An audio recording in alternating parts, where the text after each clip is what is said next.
mga kabisnes, mga Mars, magluto tayo ngayon ng nilagang baka. Siyempre, para sa ating buntis.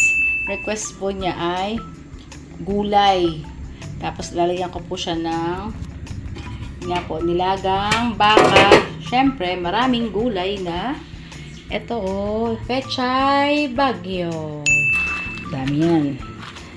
Kasi masama yung pakiramdam ni Jam. So, kailangan niya ng may sabaw. So, lutuan ko siya ng nilagang baka. Siyempre, gagamitin natin ang ating instant pot. Pressure cooker na galing kay Ma'am Laura Zerezo. Thank you po, Ma'am Laura Zerezo, sa instant pot na pressure cooker. 35 minutes lang yan. Okay na po. Malambot na ang ating beef. Lalagyan ko na siya ng sibuyas, pamintang pino, at syempre, itong liquid seasoning. Naglalagay po ako ng liquid seasoning sa nilagang baka or bulalo. Yan. Pangpalasa din po kasi ito, mga Mars. Depende po sa inyo. Yung iba po pati sa nilalagay ko po ay liquid seasoning na nor liquid seasoning. So, pressure cooker na po natin yan. Depende po sa inyo pong panlasa, sa inyong alat or basta yun nga po, sa panlasa niyo, mga Mars. Okay? So, 35 minutes, okay na to, mga Mars. Pressure cooker na natin yan. Ayan po, sanalang na natin sa ating instant pot. So, pressure cook na tayo, okay? Ito yung pressure cook, tapos pressure level, nasa high na siya. Kanina nasa low, so lalagyan natin siya sa, isin natin ang kanyang timer. Dito tayo sa high pressure. Yan, ito po yun, high pressure as normal. Okay? So, antayin natin siya mag-on. Ayun, nag-on na siya. Within 35 minutes ay okay na po yan. Pressure cook na siya. Okay? Mga Mars, maganda po ito. Instant pot na pressure cooker. Yan, mga Mars. Try nyo po, bumili ng ganito. Napakaganda at napakabilis na lumambot ang ating mga palalambutin dyan. Meron siyang soup broth, meat stew. Pwede rin siyang mga Mars sa pang rice cooker, mga pang saute kapag wala tayong gas. Pwede siya. Rice, ayan. And po, mga Mars, nag-34 na siya. Nag-35 na siya kanina. So, start na yan ng lumalambot na. Kasi yung kaninang nag-on, ibig sabihin nun ay kailangan siyang kumulo. Ngayon, kumukulo na po yan sa loob niyan. Yan yung time na nagpe-pressure cook na po siya sa loob ng 35 minutes. Yan. Pagka tapos na yung 35 minutes na, pwede na natin siyang buksan. Pasingawin muna natin yung dito sa ibabaw. Yan. Yan. Okay? Ganun lang siya kadali. Ganun lang siya kabilis. Ay, natapos na po, mga kabisnes, yung kanyang pagpe-pressure cook. So, papasingawin na natin siya, mga kabisnes. Ayan na.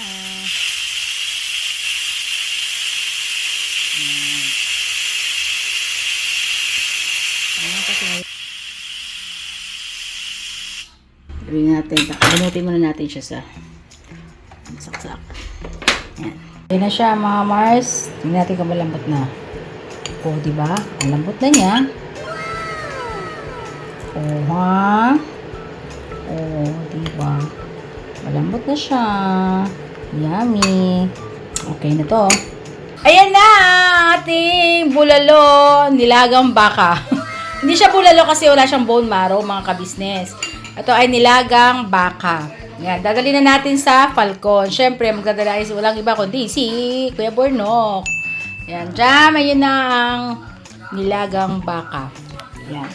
Siyempre, lalagyan natin ng sili. Kalamansi. Yan. With matching. Ewan ko, baka gusto niya ng siling labuyo. Ayan na, anak. Diretso na dyan. Delivery na ang iyong bulalo. Ayun na yung isa. Kain po mga Mars. Masarap. Oo, masarap ba? Hindi pa nalata Ubusok. Grabe. So, ito po yung sausawan namin, mga Mars. Yes. Ha? Wala, ikaw na mag-deliver na ka. Tapos, kainin mo na si Sideng para lumabas ang kanyang Pawis. pawis. Ayun! Ayun pa, sa bata. Na. Ano be? Eat na? Ano?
Yun mga Mars.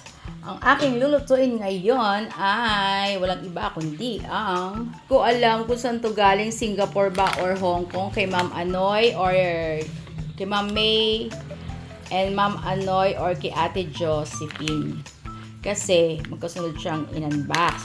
So, syempre, para sigurado, diba mga Mars, pares natin silang pasalamatan na nagkaloob sa amin na itong egg noodle. Ang gagawin ko ngayon ay mga Mars, ay ito ay gigisa ko siya sa mega sardines. Syempre, kailangan natin ng bawang, sibuyas, kamatis, paminta, at pechay Tagalog. Yan po ang aming ulam ngayong pananghalian.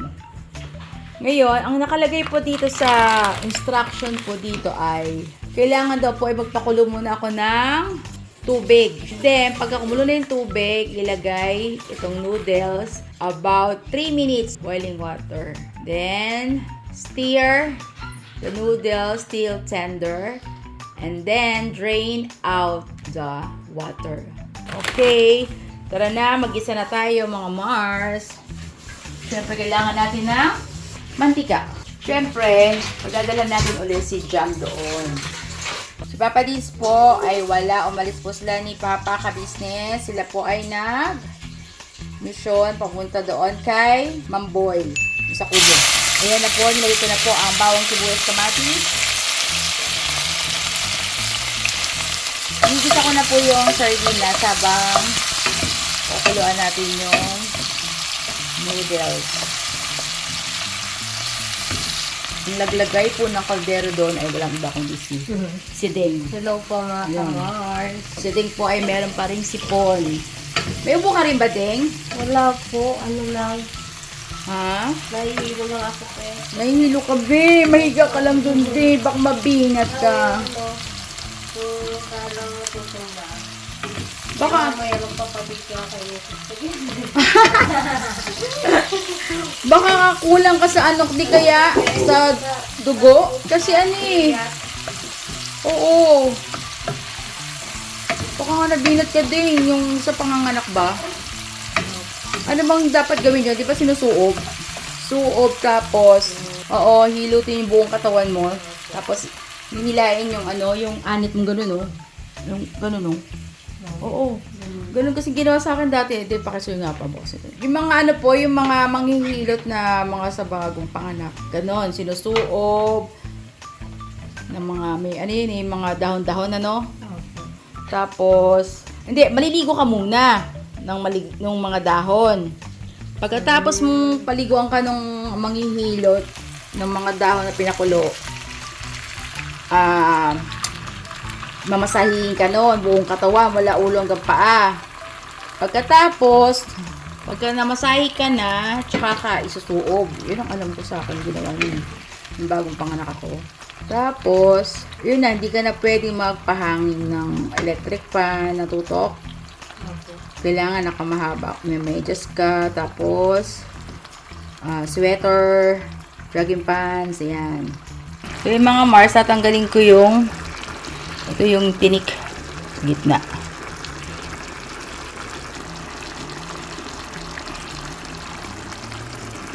Yung tinik, tanggalin natin. Tinik sa gitna.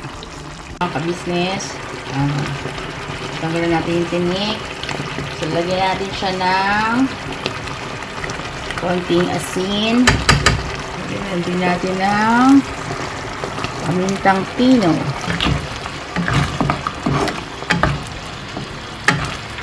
At ilagyan na natin itong pechay.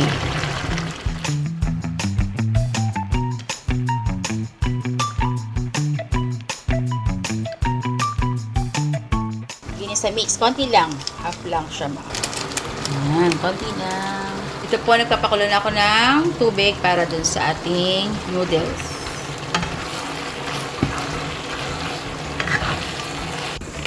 Ayan, kumukulo ng tubig. Natin itong noodles. First time ko magluto nito mga Mars.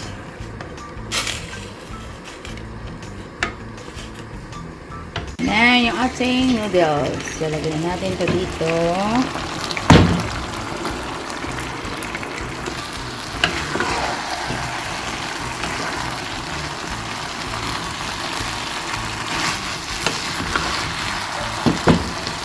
Yan na ang ating egg noodle with sardines and pechay. Okay na to. Luto na. So, kakain na tayo. So, pagdadala natin doon si Jam. Yay!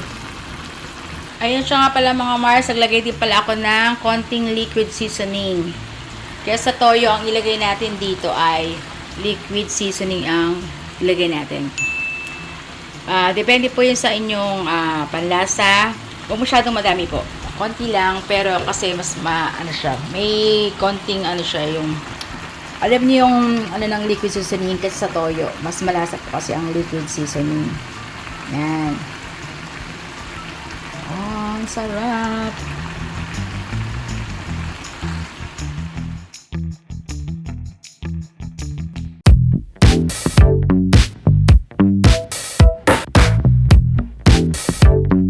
Ngayon naman po ay magluluto tayo ng sopas mga Mars. Masama po kasi ang pakiramdam ni Jam. Siyang ubot sipon, ganun din si Ate Sideng. Masama rin ang kanilang pakiramdam kaya magluluto tayo ngayon ng sopas. Okay, mga Mars, ang gagawin po natin first, ipiprito natin bahagya ang mga macaroni.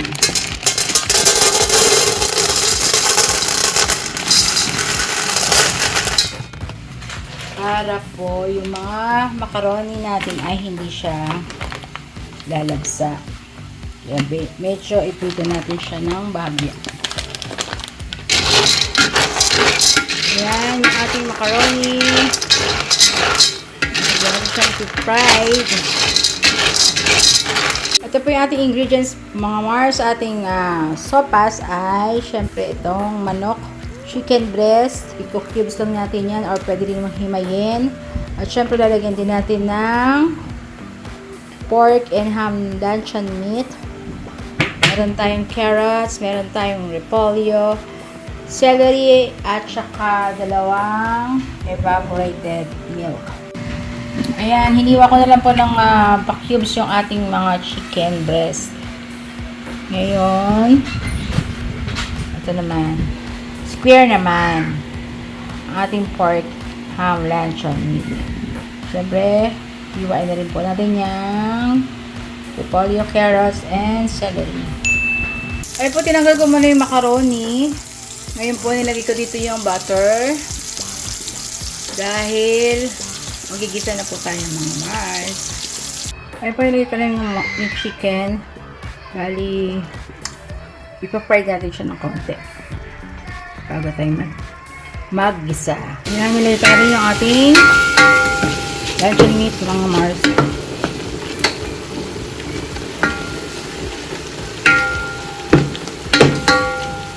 Nilagay natin ang ating bawang sibuyas.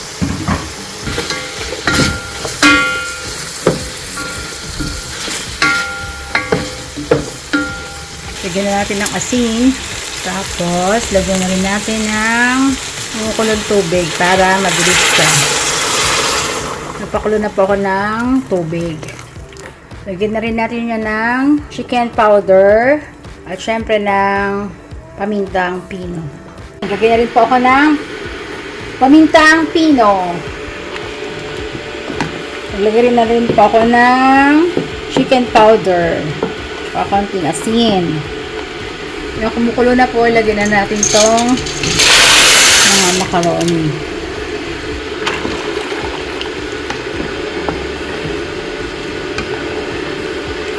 Mamaya po, ilalagyan natin yung ating evaporated milk at saka yung mga gulay.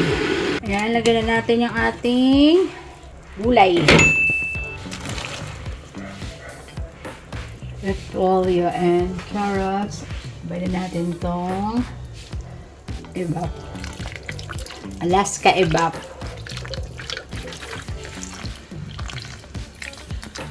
Dalawang ano po yan, dalawang lata na 360 ml.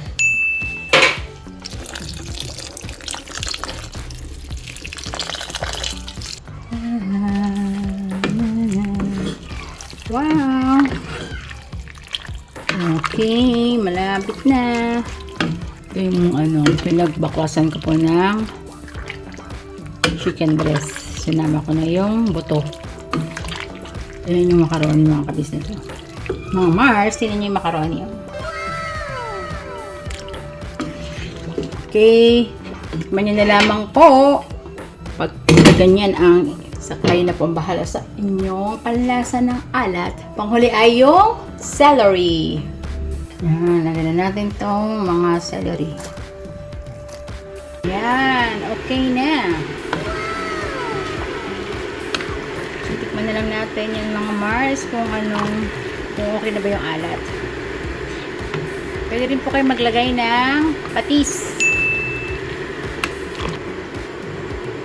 Ayan, magdadala na tayo kay Papa Dean's and Jam.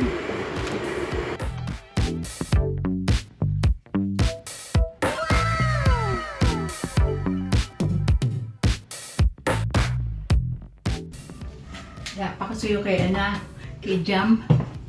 Kanta? Kay Jam, padala ko ulit. Kay Jam na. Okay, sige ta. Okay. Jam, ito na ang sopas. Dito mo na siya bitbitin. Opo. Yan. Kahit ganyan ko na lang hawakan ta. Okay. Thank you, Doc. Yes, hatid ko po muna ito mga ka-Mars. Yes, mga ka-Mars.